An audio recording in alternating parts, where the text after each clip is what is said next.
اعوذ باللہ من الشیطان الرجیم بسم اللہ الرحمن الرحیم سيقول السفهاء من الناس اب کہیں گے بیوقوف لوگ ما ولاهم عن قبلتهم التي كانوا عليها کہ کس چیز نے پھیر دیا مسلمانوں کو ان کے قبلے سے التي كانوا عليها جس پر وہ تھے قل للہ المشرق والمغرب آپ فرمائیے کہ اللہ ہی کے لیے ہے مشرق اور اللہ ہی کے لیے ہے مغرب یہدی من یشاء الی صراط مستقیم چلائے جس کو چاہے سیدھی راہ پر وَكَذَلِكَ جَعَلْنَاكُمْ أُمَّةً وَسَطًا اور اسی طرح کیا ہم نے تم کو امت معتدل لِتَكُونُوا شُهَدَاءَ عَلَى النَّاسِ تاکہ ہو تم گواہ لوگوں پر وَيَكُونَ الرَّسُولُ عَلَيْكُمْ شَهِيدًا اور ہو رسول تم پر گواہی دینے والا وَمَا جَعَلْنَا الْقِبْلَةَ الَّتِي كُنْتَ عَلَيْهَا اور نہیں مقرر کیا تھا ہم نے وہ قبلہ جس پر تو پہلے تھا إِلَّا لِنَعْلَمَ مَن يَتَّبِعُ الرَّسُولَ مگر اس واسطے کہ معلوم کرے کون تابع ہوگا رسول کا مِمَّن يَنْقَلِبُ عَلَىٰ عَقِبَيْهِ اور کون پھر جائے گا الٹے پاؤں وَإِنْ كَانَتْ لَكَبِيرَةً إِلَّا عَلَى الَّذِينَ هَدَى اللَّهُ اور بے شک یہ بات باری ہوئی مگر ان پر جن کو راہ دکھائی اللہ نے وَمَا كَانَ اللَّهُ لِيُضِيعَ إِيمَانَكُمْ اور اللہ ایسا نہیں کہ ضائع کرے تمہارا ایمان ان اللہ بالناس لرؤوف الرحیم یقیناً اللہ رب العزت لوگوں پر نہایت شفیق مہربان ہے سیقول السفہاء اللہ رب العزت نے لوگوں کے حالات جو مسلمانوں کے اوپر اعتراض کیا کرتے تھے بتا دیے فرمایا کہ وہ بیوقوف لوگ نبی علیہ السلام اور ایمانداروں کے متعلق نئے طریقوں سے اعتراض کرتے جائیں گے واقعہ یہ ہوا کہ نبی اکرم صلی اللہ علیہ وسلم جب مکہ مکرمہ میں تھے تو بیت اللہ کی طرف منہ کر کے نماز پڑھا کرتے تھے اور جب نبی اکرم صلی اللہ علیہ وسلم مدینہ منورہ چلے گئے اللہ رب العزت نے حکم فرمایا کہ پیغمبر علیہ السلام بیت المقدس کی طرف منہ کر کے نماز پڑھے 17 مہینے نبی اکرم صلی اللہ علیہ وسلم نے بیت المقدس کی طرف نماز پڑھا لیکن ظاہر ہے کہ مکے کا پیدائشی اللہ رب العزت کا حکم ہے وہ تو مانا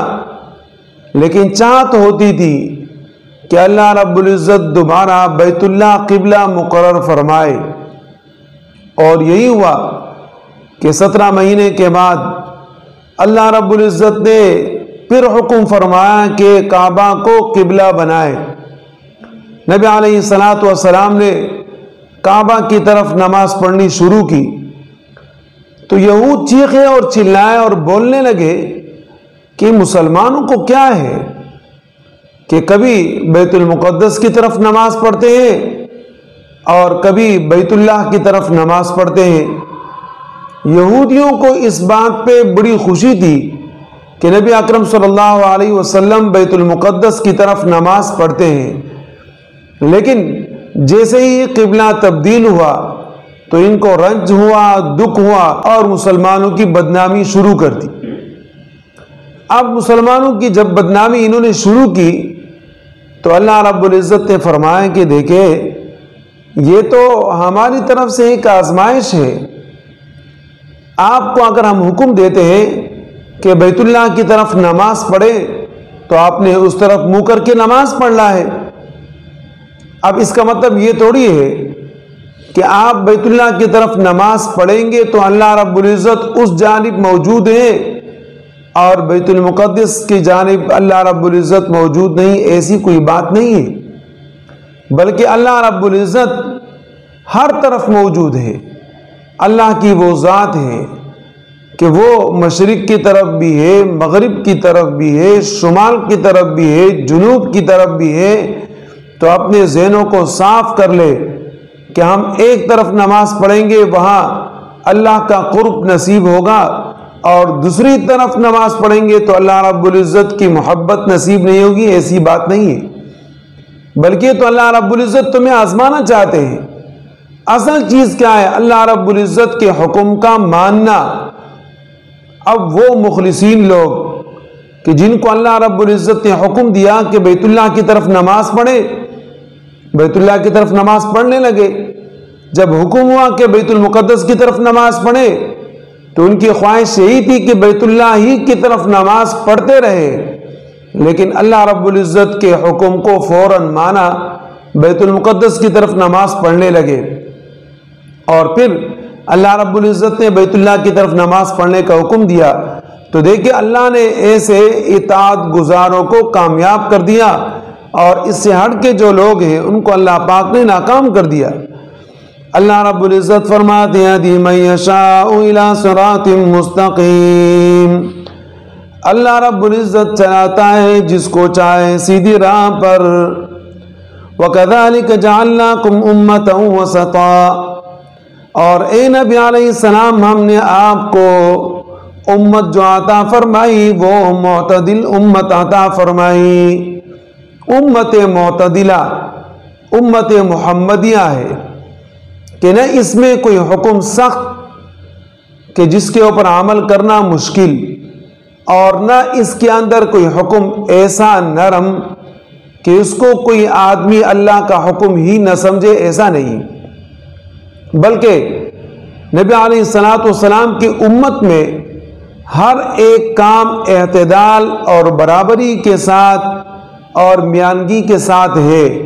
اور اسی طرح چلتا ہوا آیا۔ پھر اللہ رب العزت نے جو نبی علیہ الصلوۃ والسلام کی امت کو امت معتدل فرمایا تو وجہ یہ ہے کہ انبیاء علیہ الصلوۃ والسلام اور تمام عالم قیامت کے دن اللہ رب العزت کے سامنے پیش ہوں گے تو لوگ کہیں گے کہ اے اللہ ہمارے پاس تو کوئی نبی دعوت دینے کے لیے نہیں آیا۔ اللہ رب العزت فرمائیں گے کہ کیسی بات کر رہے ہو؟ تو نبی علیہ الصلوۃ والسلام کی یہ امت محمدیہ اٹھ کے کھڑی ہو جائے گی اور گواہی دینے لگے گی کہ اللہ یہ سارے لوگ جھوٹ بولتے ہیں، انبیاء علیہ الصلوۃ والسلام نے جا کے ان کو دعوت دی اور آپ کی وحدانیت بیان کی۔ اب امت محمدیہ جو معتدل امت ان کو یہ بات کیسے معلوم ہوئی؟ ظاہر ہے ان کی نبی نے ان کو بتایا کہ اللہ رب العزت کے احکامات پچھلے انبیاء علیہ الصلوۃ والسلام اپنے امتوں کے پاس لے کر گئے، جس کی بنا پر نبی علیہ الصلوۃ والسلام کی یہ امت گواہی کے طور پر کام دے گی، اور یہ گواہی بھی انبیاء علیہ الصلوۃ والسلام کے حق میں ہوگی۔ اللہ رب العزت فرماتے وَإِن كَانَتْ لَكَبِيرَةً إِلَّا عَلَى الَّذِينَ هَدَى اللَّهُ، کہ قبلہ تبدیل کرنا اگرچہ مشکل کام تھا مگر جس کو اللہ پاک نے ہدایت دی اس کے لیے کوئی مشکل نہیں۔ اور پھر وَمَا كَانَ اللَّهُ لِيُضِيعَ إِيمَانَكُمْ، اللہ پاک تمہارے اعمال کو ضائع نہیں کریں گے۔ اس آیت کا تعلق اس کے ساتھ ہے کہ صحابہ کرام کے دل میں بات آئی کہ پہلے اللہ رب العزت نے حکم فرمایا کہ آپ بیت المقدس کی طرف نماز پڑھے، تو 17 مہینے جو بیت المقدس کی طرف نماز پڑھی گئی، اب دوبارہ کعبہ قبلہ مقرر ہوا تو 17 مہینے جو ہم نے بیت المقدس کی طرف نماز پڑھی آیا، ہمارے وہ نمازیں اللہ کے بارگاہ میں قبول ہوئے یا نہیں ہوئے؟ اللہ رب العزت نے فرمایا بالکل قبول ہوئے، اسی کے حکم ہم نے دیا تھا، تو آپ نے اگر بیت اللہ کی طرف منہ کر کے نمازیں پڑھی وہ بھی ہم نے قبول کی، آپ نے اگر بیت المقدس کی طرف منہ کر کے نمازیں پڑھی وہ بھی ہم نے قبول کی۔ اب یہ سوال پیدا نہیں ہو سکتا کہ اللہ رب العزت کسی کے اعمال کو ضائع کرتا ہے، نہیں۔ ان اللہ لا یظلم الناس شیئا، اللہ رب العزت کسی کے اوپر ذرہ برابر بھی ظلم نہیں کرتے، معمولی سا ظلم بھی اللہ نہیں کرتے۔ آپ کے جو نیک اعمال اس کا نیک بدلہ اللہ رب العزت آپ کو عطا فرمائیں گے۔ ان اللہ بالناس لرؤوف الرحیم، یقیناً اللہ رب العزت لوگوں کے اوپر نہایت شفیق مہربان ہے۔ اللہ رب العزت کا رحم اور کرم اتنا وسیع ہے کہ اللہ رب العزت کسی کے اعمال کو، ایمان کو ضائع نہیں کرتے۔ اللہ رب العزت ہمیں عمل کی توفیق عطا فرمائے۔